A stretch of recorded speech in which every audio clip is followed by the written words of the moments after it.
Merhaba arkadaşlar, kanalıma hoş geldiniz. Bugün sizlere B3 niasinamid serumu tarifi vereceğim. B3 serumu ne işe yarar? Sizlere biraz ondan bahsetmek istiyorum. B3 serumu ciltteki kırışıkların giderilmesine, sivilcelerin iyileşmesine yardımcı olmakta. Aynı zamanda ciltteki gözeneklerin kapanmasına yardımcı olan bir serumdur. Hadi şimdi serumumuzu yapmaya başlayalım. Serumumu kısa sürede kullanmak için 25-30 gram kadar yapacağım. İsterseniz 4 katını alıp 100 gram da yapabilirsiniz. İlk önce su tartacağım.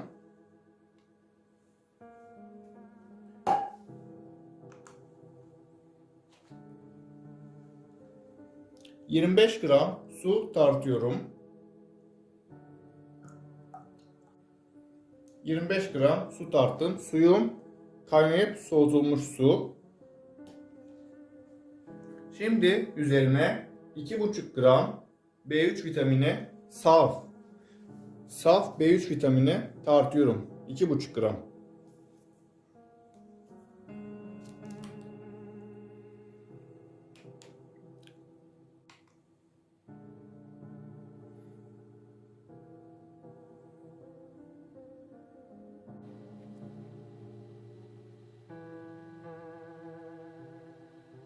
İki buçuk gram B3 vitamini tarttım. Karıştırarak çözülmesini sağlıyorum.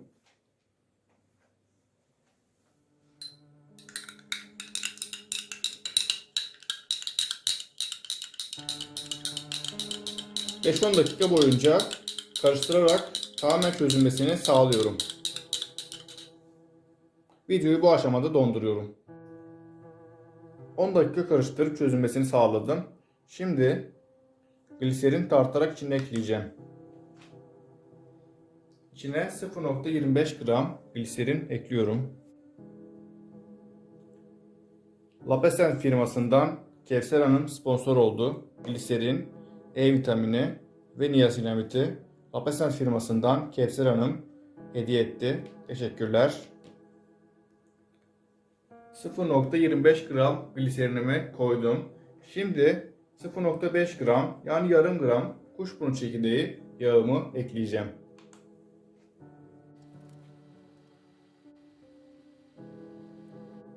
Yarım gram kuşburnu çekirdeği yağımı ekledim.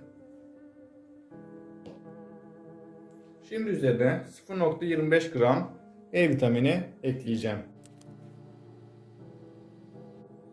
0,25 gram E vitaminimi ekledim.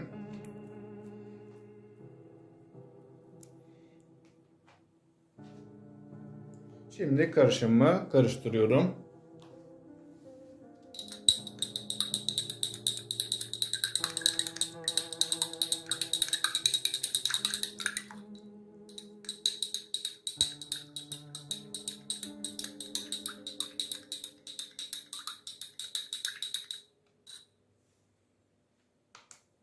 Ve karışıma 0,07 gram ksantangam ekliyorum. Ksantangam yerine %0,14 karbomer de ekleyebilirsiniz.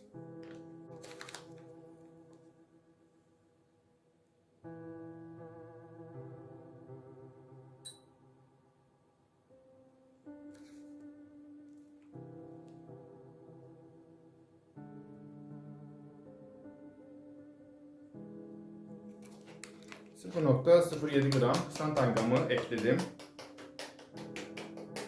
Ksantangam kıvam arttırıcı. Kıvamını arttırmak için ksantangam kullanıyorum. Ksantangam kıvam arttırıcı, karbomer şerleştirici ajandır. Şimdi bunu karıştırdığım zaman biraz uzun sürecek karıştırmak. Uzun süre karıştırdığım zaman jel kıvamını alacak.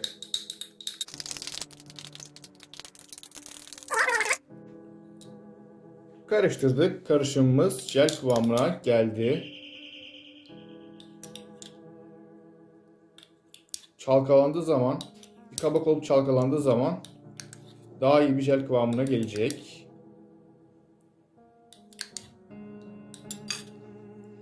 Şimdi 0,12 gram koruyucu tartıyoruz. İsterseniz koruyucu kullanmayabilirsiniz.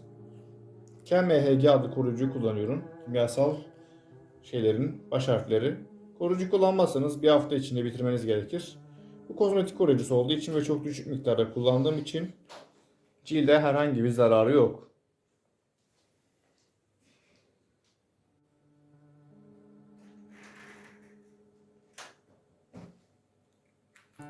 ...0,12 gram koruyucumu tarttım. Karışımımı tekrar karıştırıyorum.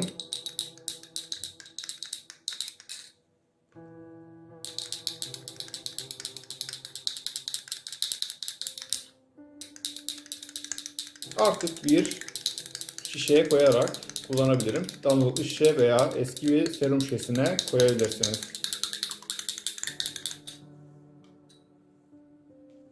Şu şekilde bir damlalıklı bir şişeye karışımımı koyacağım.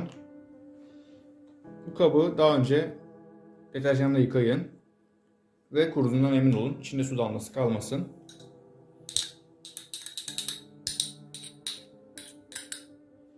Karışımımı bu kabıma koyuyorum.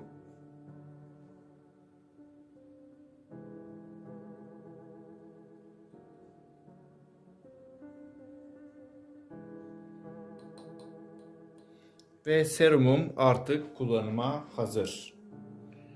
Damlalıklı kapağını kapatarak kullanıma hazır hale gelen serumu kullanabilirim.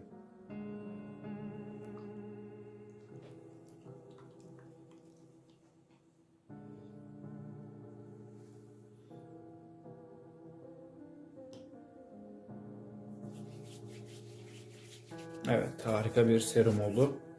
Bunu yüzünüze uygulayabilirsiniz. Bu B3 niasinamid serumunu her gün sabah ve akşam olmak üzere günde 2 kez kullandığınızda çok fazla etkisini göreceksiniz. Videoyu beğendiyseniz like atmayı, kanalıma abone olmayı ve bana destek olmak için videomu sosyal medya hesaplarınızda paylaşabilirsiniz. Daha fazla kişiye bu videoyu ulaştırmak adına sevdiklerinize de bu tarifi önerebilir ve onların da yapmalarını isteyebilirsiniz. Tarifimden çok memnun kalacağınıza eminim. Bir sonraki videoda görüşmek üzere.